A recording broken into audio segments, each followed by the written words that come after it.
What's up, guys? This is the Tesla Devil Advocate video. I want to go over 8 common things that I hear as big reasons why Teslas suck or why you can't get a Tesla. And I just want to bring you in the car here and go over them and let you know why they are not that big of a deal. So come on in.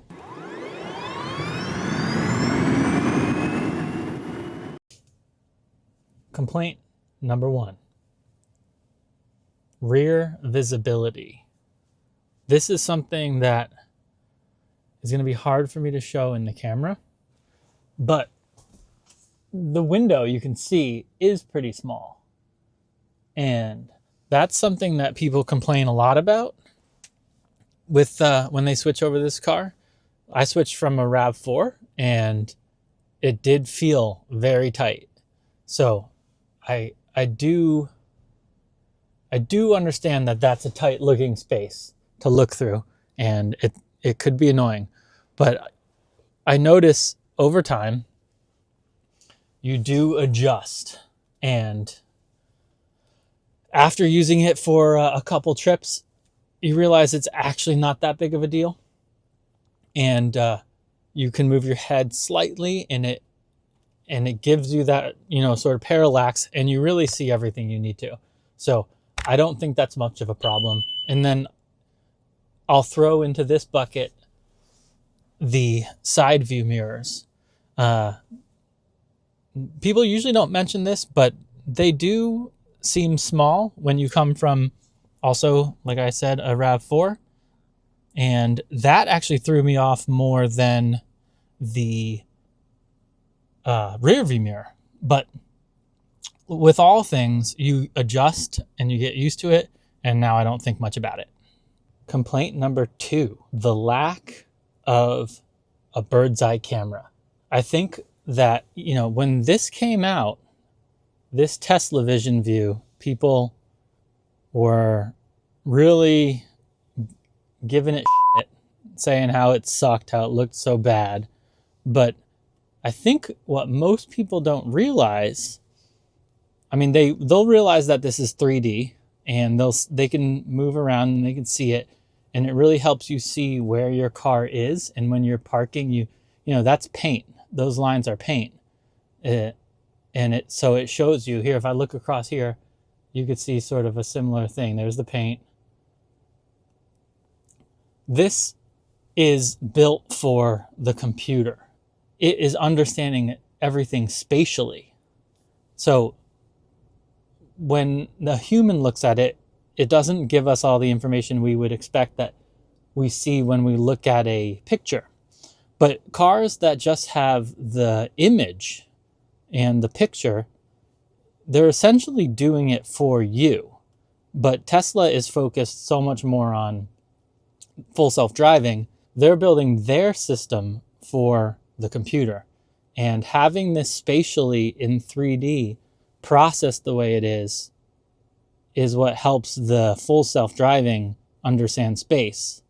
And I think when people are looking for a bird's eye cam, they're overlooking what this actually is doing. And I think that's worth knowing, because then you can judge it on a different scale and not just look at it as gray blobs that you think Tesla is not doing a good job with. Complaint number 3, lack of buttons. People are always giving Tesla shit for not having buttons. They say, what happens if the screen fails and I don't have any way to control the car? Well, I got 2 things for this. One, if the screen fails, the car still works. But what you realize is, using this, you have all these menus to go into that you can control things with. And almost everything you do is set for your profile, and it's something you never really change. And this, I think, is hard for people to wrap their heads around when they're used to being able to just flick buttons. But I've never once missed all the buttons. You have temperature, and you can click that, and you can move vents around. I never need to do that. In the majority of the time, I'm just clicking the temperature up or down from here and not thinking much about it. If you're driving, let's say, like if you want to use the wipers, you can click in this button and you'll get the wiper hotspot, hot menu here, and you can just, it brings up what you need to be brought up kind of automatically, so you don't have to dig through menus. But let's say you did need to dig through menus. This is going to be different depending on models, but for me, if I'm driving, double click this down, it brings you into autopilot, and then you have that little bit of safety so you can dig through something.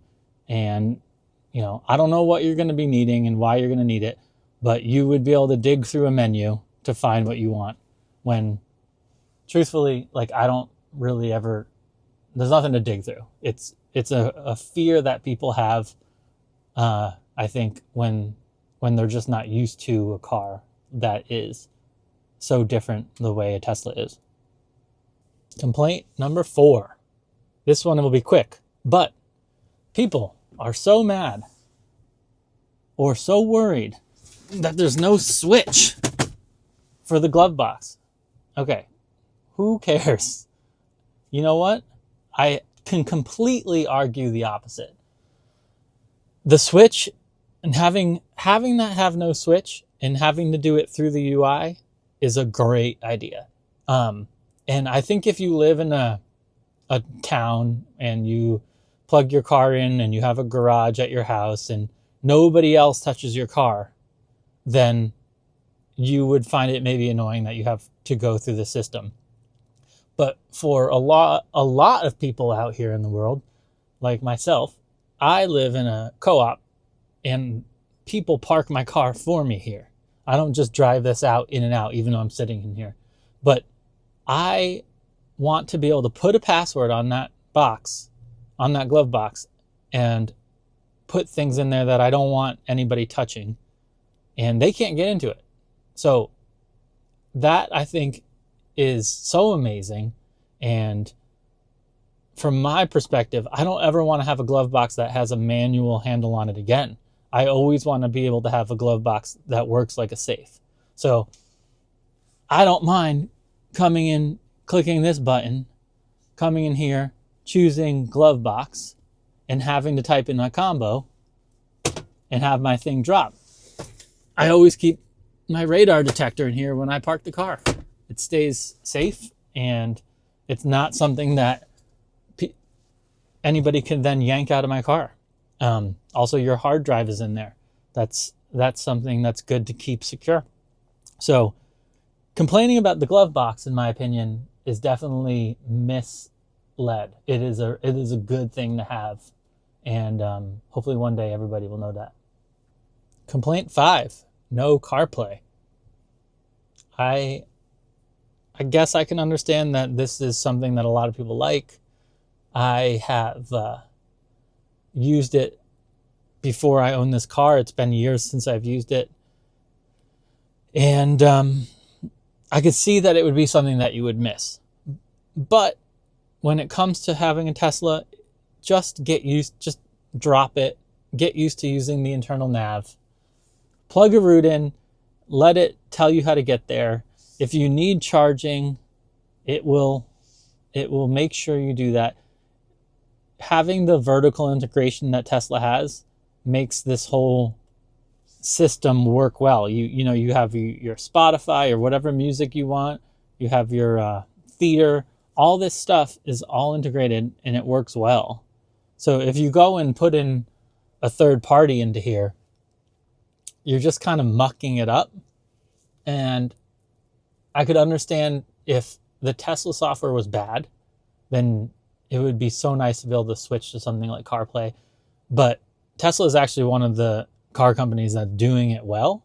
So just get used to it and realize that it's helping you. It's preconditioning your battery, all these things in the background when you use the software here. And so I just think that's also not a great complaint, even though it's such a high, it's one I hear so often. Number 6 is build quality. I think that this has this is a fact that has held on longer than it needs to. I barely notice anybody complaining about build quality now on new Model 3s and Ys. I think that the majority of the reviews on S and X are also pretty good. Not like the early days when there was tons of misalignment. It seems that it's something that's handled, but it's stuck in people's psyche, and it's just something that needs to be dropped. Now, obviously, they might not be as perfect as some super high-end cars, but we're talking about cars now that some of them are getting decently cheap, and what they offer in comparison is pretty amazing. So build quality as a major complaint, I think, is no longer too valid. You're going to get a few lemons here and there maybe, or people will find something, but you could separate out Cybertruck from this conversation because it's like a brand new, well, it's not brand new anymore, but it was brand new, and I'm sure everybody knew about all the problems there. But that comes into play with the fact that it was brand new. But the main lineup, the main sexy lineup is, I think, very strong now. Complaint number 7, no spare. Spares are very large and heavy, and you would be sacrificing a lot of space and a lot of cargo space if you carried them. Over time, I think that the weight that you're carrying could reduce your range when you're talking about like the lifetime of the vehicle. If you're only needing a spare once every, let's say, 6-7 years, depending on how often do you pop a tire. It's not that often for me. But so let's say you carry a spare for 6 years and you use it once. The amount of range loss and then time you had to spend to charge to carry that around is probably going to negate the time that you'd spend waiting on the side of the road for roadside service. And that's if your tire's really blown out and you have to wait. If you've seen some of my other videos, I'm a big advocate of carrying tire plugs and an air compressor in the car, because that could get you on your way going much quicker than waiting for roadside assistance. So I think no spare is fine. It's probably not worth carrying all the time that you are driving just for this sort of emergency situation. I hope you know what I mean when I'm saying charging time. Like, let's say over the life of your car, over 5 years, let's say you lose one full cycle. Let's say, I don't know if this is true, but let's say you lose 300 miles over years and years and years of carrying this. Then you'd have to charge that 300 miles up. And I guess what I'm saying is you could just not spend that time, and you could just wait for roadside assistance once in every couple of years. I don't know if that is something that people would agree with, but it's just kind of my thought process on that. So I think that carrying a spare is not quite worth it. I think tire plugs and air compressors are a better choice. Number 8, the last thing I'm going to bring up is Tesla service. It works in the sense where if something happens, you bring open the app and you sort of, click it, like whatever it is, you click your problem and they get in touch with you that way. But if you are trying to get in touch with Tesla for any other reason, they actually are a real pain in the ass. And I would agree that they could use a little help in this department. So as a major complaint that I hear, this is the one where I actually think that Tesla could help a little bit out on. And rather than the tone that I took on most of the other problems, which is get over it. That kind of concludes my devil's advocate video here about Tesla. The main reason I wanted to make this is because people come up with a million reasons why they're afraid to switch.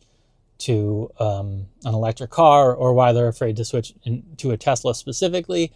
And I just wanted to point out the pros of most of the negative points that people bring up, because I don't think that they are actually a big deal, and people tend to make mountains out of molehills.